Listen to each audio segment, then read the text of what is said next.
नमस्कार, मैं कमल शर्मा किशोर और आप मेरे साथ हैं इस वक्त बागपत में। आप मेरे साथ पीछे देख रहे होंगे, ये है ईस्टर्नल पेरिफेरल हाईवे, यानी कि गाजियाबाद से ये रास्ता आता है और इस तरफ बागपत को जाता है। आज हम यहाँ क्यों आए हैं? दरअसल आज हम यहाँ पर आए हैं श्री अतिशय पार्श्वनाथ जैन मंदिर के दर्शन करने के लिए। बड़ी महत्ता है, बड़ा नाम है यहाँ पर, और उसके साथ में श्री त्रिलोक तीर्थ धाम भी हम जाएंगे। इस वक्त पूरे हिंदुस्तान में कहीं ना कहीं ये चल रहा है कि जो मुगल शासक थे वो हिंदुओं के मंदिरों पे कब्जा कर लेते थे। यहाँ पर ऐसा, इस जो हम जैन मंदिर में जा रहे हैं, यहाँ पर ऐसा तो नहीं है, लेकिन ऐसा सुनने में आया है कि यहाँ पर उनके मुगलों के डर से यहाँ पर जो तस्वीरें थी, जो भगवान की मूर्तियाँ थी, वो गड्ढे में दबा दी थी।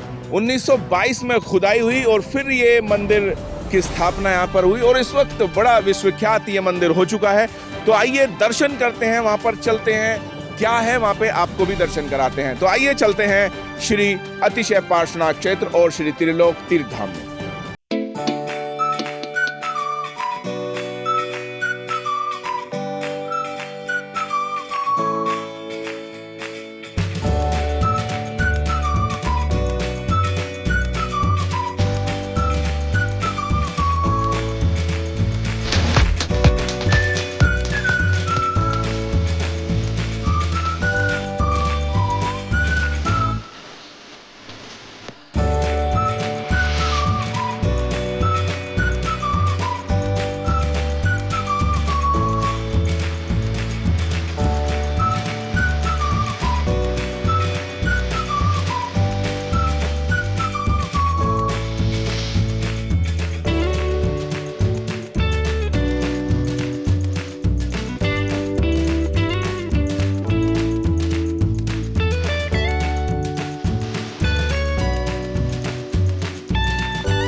इस वक्त हम हैं श्री अतिशय पार्श्वनाथ मंदिर में और इस मंदिर का बहुत लंबा इतिहास है।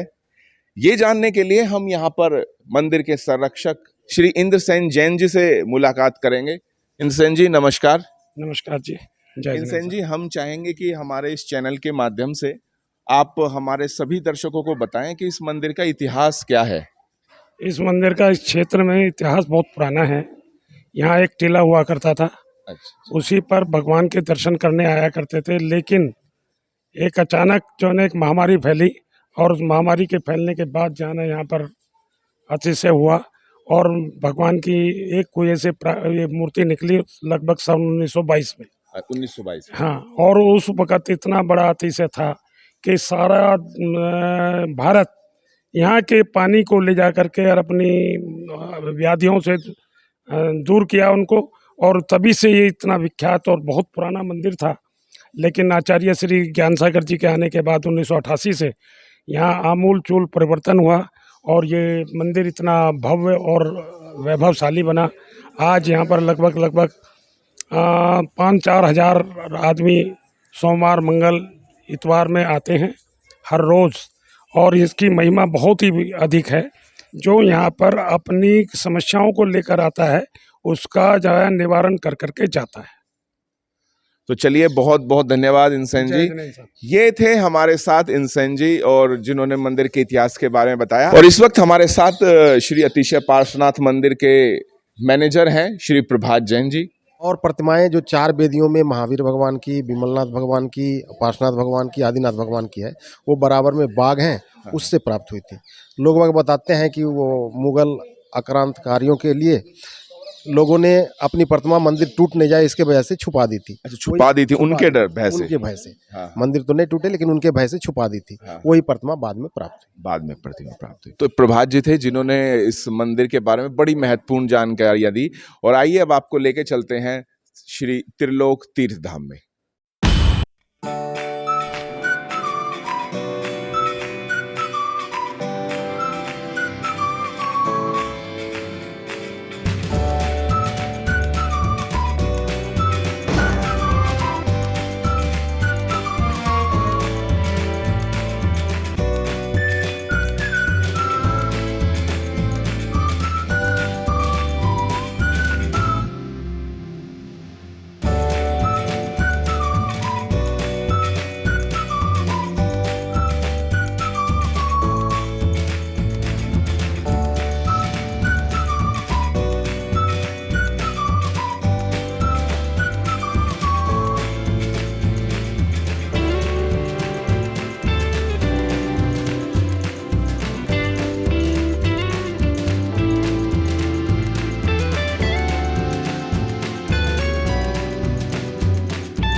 यहाँ पर कुछ आए हुए लोग हैं, घूमने आए, उनसे बात करते हैं। हाँ जी, आपका शुभ नाम? मनोज जैन। मनोज जी कहाँ के रहने वाले हैं?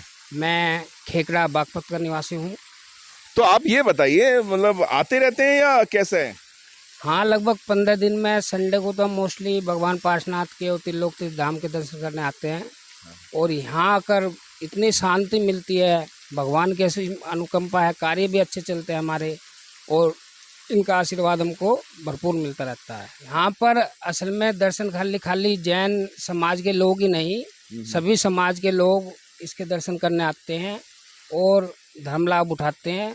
उनकी बहुत लोगों की मनोकामना भी यहाँ पे पूर्ण हुई है। और ये त्रिलोक तीर्थ बनने के बाद में विश्व प्रसिद्ध मंदिर बन गया है और पूरे विश्व में इनकी अच्छी पहचान है और जैन धर्म को बहुत आगे बढ़ा रहे हैं। और इस वक्त हम हैं श्री त्रिलोक तीर्थ धाम में और हमारे साथ हैं यहाँ के मैनेजर श्री त्रिलोक चंद जैन जी। त्रिलोक जी, स्वागत है आपका। जी धन्यवाद। सबसे पहले तो मुझे ये बताइए, आपका जो यहाँ पे मैनेजर के लिए सिलेक्शन हुआ वो त्रिलोक नाम देख के हुआ या कैसे हुआ? ये तो एक संयोग है, ऐसा कुछ नहीं है। मैं चाहता हूँ कि हमारे दर्शकों को आप इस मंदिर का निर्माण कैसे हुआ इसके बारे में कुछ बताएं। देखिए ऐसा है, ये शुरुआत तो हुई थी 1998 में। और हमारे जो परम पूज्य आचार्य गुरुदेव विद्याभूषण सन्मत सागर जी महाराज हैं, जो कि पद विहार करते हुए 1997 में यहाँ पहुँचे। और यहाँ पर जब पहुँचे तो यहाँ पर जो प्राचीन मंदिर जो आपने अभी देखा, वहाँ दर्शन किए। बहुत ही चमत्कारी मंदिर है। और वहाँ 2 दिन ठहरे। तो जब वो ठहरे तो रात्रि के आधी रात्रि के जब वो ध्यान कर रहे थे, तो उन्हें देवों द्वारा एक आभास हुआ कि सन्मत सागर जिस भावना को लेकर तुम पूरे भारत में घूम रहे हो, वो भावना तुम्हारी यहीं पूरी होगी। मतलब जो उनकी एक भावना थी कि एक ऐसा मंदिर बने जो दुनिया अगर पूरे विश्व के लोग देखने आए, तो देवों ने कहा कि आपकी वो भावना यहीं पूरी होगी। तो उन्होंने जब स्वप्न में वो देवों द्वारा ऐसे ही बताया गया, तो सुबह अपने भक्तों से और समाज के लोगों से चर्चा की कि इस तरह की यहाँ एक रचना होनी है, और तभी से ये मंदिर की शुरुआत हो गई। तो कितने साल में निर्माण हुआ इसका, मतलब जो सभी के लिए खोला मंदिर? हाँ जी, हाँ जी। देखिए इसका जो शुरुआत हुई थी 2000 रक्षाबंधन के अवसर पर, और इसके पहले 1998 में इसका भूमि पूजन शिलान्यास प्रदेश के तत्कालीन गवर्नर उस समय सूरजभान जी के द्वारा हुआ था। और 2000 रक्षाबंधन के अवसर पर इसका काम शुरू हुआ था, और 2015 में इसका कार्य पूर्ण होकर इसका लोकार्पण किया गया। तो लगभग 15 वर्ष इस काम को पूरा करने में लग गए। ये जो त्रिलोक तीर्थ या 3 लोक का मंदिर कहते हैं, जब वैसे भारतीय संस्कृति में सभी धर्मों ने जो 3 लोक का वर्णन है, तो हमारे जैन दर्शन में ये 3 लोक का एक चित्र है। जैसे कि आप अपनी कमर पर हाथ रख के और पैर नीचे फैला के खड़े हो जाएंगे तो 3 लोक की रचना बन जाती है। इसमें जैसे कि ऊपर है ऊर्ध्वलोक, और बीच में मध्यलोक, और नीचे अधोलोक। मध्यलोक में जहाँ हम लोग रहते हैं, तो ये 3 लोक की रचना है। दूसरी बात, इसमें अभी और काम होने जो बीच में जगह छोड़ी गई है, उसमें ये कंप्यूटराइज चित्रों द्वारा ये सारा वर्णन होगा कि जैसे हम मनुष्य है, मनुष्य अपने कर्मों से ऊपर जाएगा या नीचे जाएगा, ये उस पर डिपेंड करता है। तो इस तरह का ये सारा इसमें चित्रण किया जाना है। तो लेजर शो वगैरह शुरुआत हो चुकी है, लेकिन अभी शायद बंद है। हाँ, लेजर शो इसका 2 साल पहले शुरू हुआ था, और उसके बाद 6-7 महीने चला, फिर कोरोना टाइम आ गया। कोरोना पीरियड के बाद इसको बंद कर दिया गया था। अब दोबारा से शुरू होने वाला है, इसकी सर्विस वगैरह होके, और जल्दी ही दोबारा शुरू तो आज का ये एपिसोड हम आपके लिए लेकर आए बागपत जिले के बड़ा गांव से। ये मंदिर जो अपने आप में एक धाम है, श्री अतिशय पार्श्वनाथ मंदिर, और ये श्री त्रिलोक तीर्थ धाम। आज हम यहाँ पर आए, आपको इसके बारे में अवगत कराया मेरे सहयोगी हर्षित के साथ। आगे एपिसोड में फिर कोई आपको एक रोचक जानकारी देंगे, किसी अलग जगह के बारे में बताएंगे। तब तक अपना ख्याल रखिए और देखते रहिए कमल शर्मा किशोर। धन्यवाद।